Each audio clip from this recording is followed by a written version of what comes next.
किसान के लिए भी यहाँ बैठे बैठे कुछ प्रस्ताव मेरे पास आए, किसान संगठन के लोग आए, लगातार मेरा संपर्क और मेरी नज़र रहती है। मुझे खुशी इस बात की है कि इस बार, पिछली बार नहीं हो पाया, लेकिन इस बार कुछ टीस, जो किसान के मन की टीस और भावना थी, वो मुख्यमंत्री को भी उस बात का एहसास था। और गन्ने के सत्र शुरू होने के पहले ही जो आपकी जुबान पे और मेरी जुबान पे तो 2 साल से है, जो बात चली थी 400 पार 400 पार 400 पार, वो इस बार हमारे मुख्यमंत्री जी ने, राज्य सरकार ने करके किसानों को दिया। वो भी आपकी ताकत है, वो आपकी एकता है।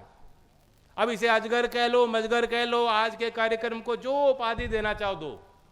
वे समीकरण बनाए जाते हैं राजनीति में, लेकिन मेरा तो एक ही समीकरण है। और मैं एक बात सभी कार्यकर्ताओं को, हमारे गठबंधन के युवा कार्यकर्ताओं को विशेष तौर से कहना चाहता हूं कि जब हम अजगर और मजगर भी कहते हैं तो उसके पीछे भी एक सोच होती है। हम सोचते हैं कि वे एक जाति के लोग भी इकट्ठे हैं, नहीं है और नहीं होंगे। आज जो युवा पैदा हो रहा है वो अपने आप को उस पहचान से जोड़ के, महज के मैं सिर्फ पहले जाति से हूं फिर मैं हूं, ऐसा कोई नहीं सोचता। पहले सोचते थे लोग, बताओ पगड़ी वाले बैठे हैं, बताओ ठीक बात कह रहा नहीं कह रहा।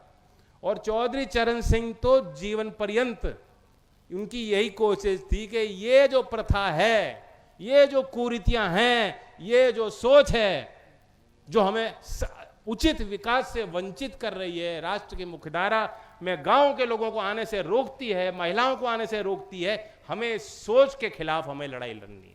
असल लड़ाई तो चौधरी चरण सिंह की इस जातिवाद के खिलाफ थी। तो इसलिए हम कहने को अजगर मजगर कहते हैं, लेकिन जब हम इन बातों का प्रयोग करते तो हम भी उसी चक्रव्यूह में कहीं ना कहीं फंस रहे हैं।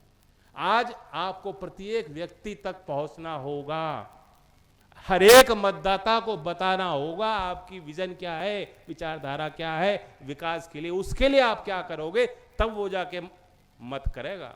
आज घर में भी 3 लोग हैं तो संभवतः 3 अलग जगह वोट पड़ रही है। अब चुनाव के पहले रात में पंचायत हो गई जी, गांव का फैसला हो गया जी, ऐसे वोट पड़ती है क्या? कहीं नहीं पड़ रही। तो कार्यकर्ताओं को भी इस बात को समझना चाहिए। हमारी शैली में कोई अहंकार नहीं आना चाहिए। मैं खुल के कह रहा हूं, मैं सरकार में हूं तो आपसे हूं और आपके लिए हूं, और जिस दिन मैं आप जैसा आपको नहीं लगूंगा उस दिन मैं इस मंच के लायक नहीं रहूंगा। यही शैली, यही बात हर कार्यकर्ता को सोचनी चाहिए। आप किसी से बेहतर नहीं हो। देश की समस्याओं का समाधान कैसे होगा मैं आपसे बेहतर नहीं जानता हूं। मेरे पास भी वही उपाय है, वही सोच है जो आपके पास है। मिलके हमें प्रयास करना है।